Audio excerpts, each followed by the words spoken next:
Hi అండి, welcome back to Ammu Padma world. Me side వర్షం పడతా ఉందా? అయితే మా సైడ్ చాలా వర్షం పడతా ఉందండి. చూడండి వర్షం ఎంత గట్టిగా వస్తూ ఉందో. ఈ చల్లని వాతావరణానికి వేడిగా ఏమైనా తినాలనిపిస్తుంది కదా. అలా అనుకొని నేను రెడీ చేసిన ఆనియన్ కోడిగుడ్డు పకోడా చూడండి చాలా సింపుల్గా రెడీ అయిపోతుంది. ఇలా ఒకసారి మీరు ట్రై చేసి చూడండి, చాలా బాగుంటుంది. రండి వీడియోకి పోతాం. ముందుగా కోడిగుడ్లు తీసుకొని ఉడికించుకుంటాము. ఇంకొక బౌల్ తీసుకొని ఇందులో సన్నగా తరిగి పెట్టిన ఉల్లిపాయలు యాడ్ చేసుకుంటాము.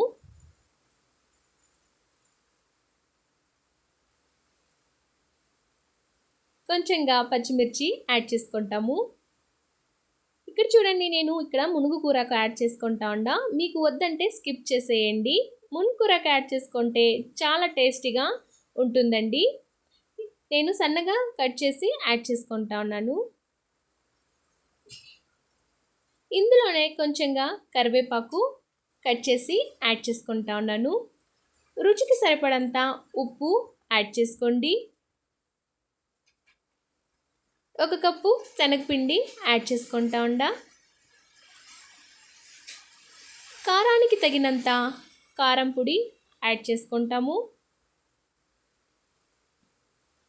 కొంచెంగా వాము యాడ్ చేసుకోండి. 1 స్పూను ఆయిల్ యాడ్ చేసుకొని ఫుల్ కలుపుకుంటాము. ఇందులో కొంచెంగా నీళ్ళు యాడ్ చేసుకొని బోండాకి కలిపినట్లే కలుపుకోండి.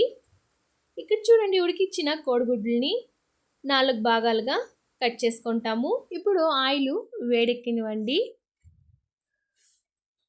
మనము ముందుగా కలిపి పెట్టిన ఆనియన్స్ని ఇంకొకసారి కలుపుకుంటాము. కట్ చేసి పెట్టిన కోడిగుడ్లని తీసుకోండి. కొంచెంగా ఆనియన్ మిశ్రమాన్ని తీసుకొని దాని మధ్యలో కోడిగుడ్డు పెట్టి ఇంకొకసారి దానిపైన ఆనియన్ మిశ్రమాన్ని పెట్టండి. పెట్టి రౌండ్గా చేసుకోండి. ఇక్కడ నేను ఉల్లిపాయలు ఎక్కువగా తీసుకొని శనగపిండి తక్కువగా తీసుకున్నానండి. మీకు ఈ శనగపిండి ఎక్కువగా కావాలంటే మీరు శనగపిండి ఎక్కువగా వేసి కలుపుకోండి. కానీ మా పాప శనగపిండి తక్కువగా ఉంటేనే చాలా ఇష్టపడి తింటుంది ఈ రెసిపీ.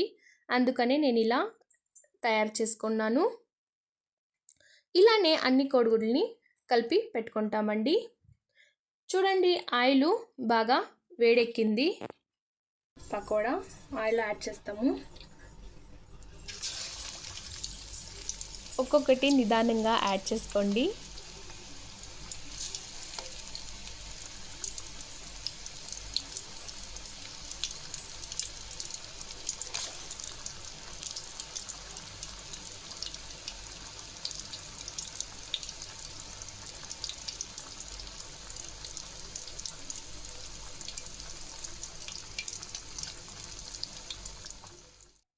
చూడండి, ఇలా 2 సైడ్లు బాగా ఉడికేట్లు మీడియం ఫ్లేమ్లో పెట్టుకొని స్టవ్ ఉడికించుకోండి.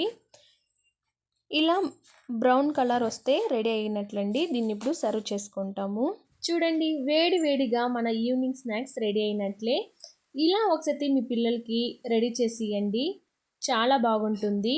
మీరు మీ ఇంట్లో ట్రై చేసి ఎలా ఉందని కామెంట్ బాక్స్లో కామెంట్ చేయండి. మీకు ఈ వీడియో నచ్చితే ఒక లైక్ చేయండి. Thank you.